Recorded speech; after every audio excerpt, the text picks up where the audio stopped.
with that man arrested for the bomb threat near the Capitol. Alabama Congressman Mo Brooks released a statement that reads this way, quote, I understand citizenry anger directed at dictatorial socialism and its threat to liberty, freedom, and the very fabric of American society. The way to stop socialism's march is for patriotic Americans to fight back in the 2022 and 2024 election.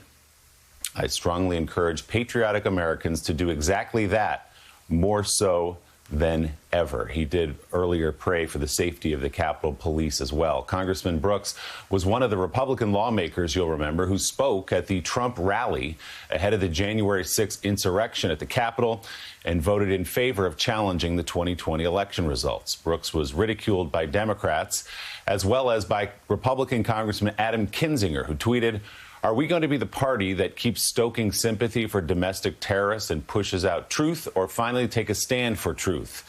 I've made my decision. So has Mo. Now it's up to GOP conference leadership to make theirs. That from Adam Kinzinger. House Minority Leader Kevin McCarthy has yet to comment on Brooks or the incident near the Capitol, Joe.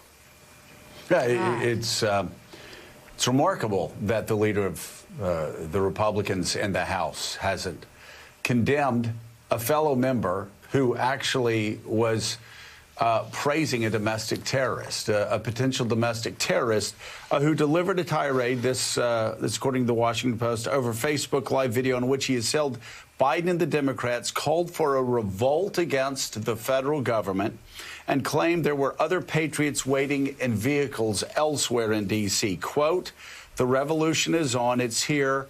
It's today, he said in his live stream. America needs a voice. I will give it to them.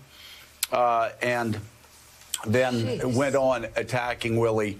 Joe Biden, Democrats said they're killing America, and this is a sort of rhetoric. This is a sort of language that we saw leading into January the 6th. We saw the results of that, and this is so simple to condemn.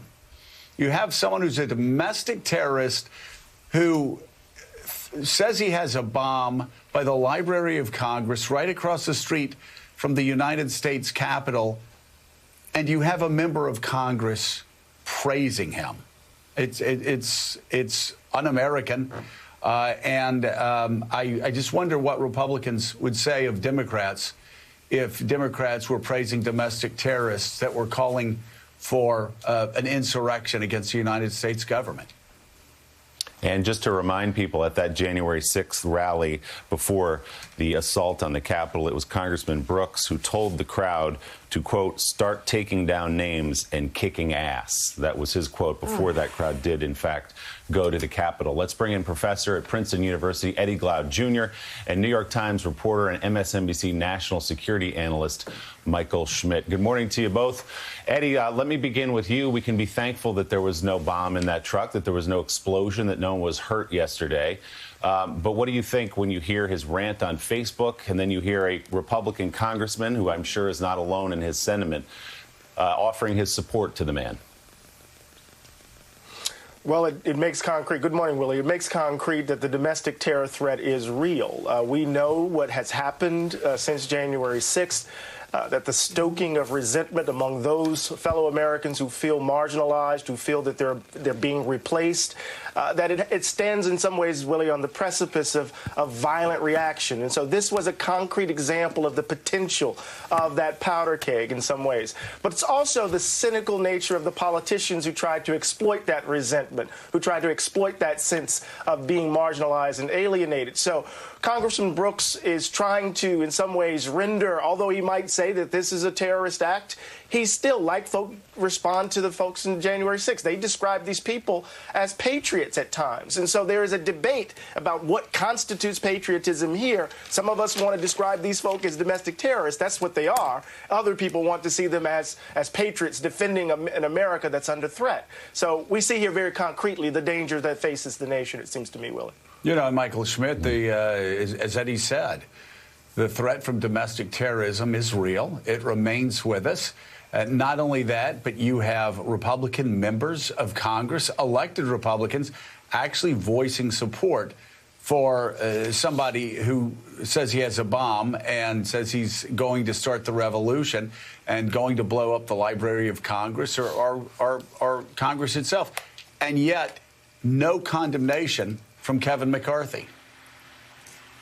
Yeah, this is the exact type of threat that the Department of Homeland Security and state and local law enforcement have been warning about in the past few months, since January 6th. It's this type of person. It's an aggrieved individual who wants to take, the world into their hands, wants to take the law into their hands and do something drastic. The Capitol has always been a target going many years back for individuals like this. But what we saw on January 6th was that thousands of them were willing to do this.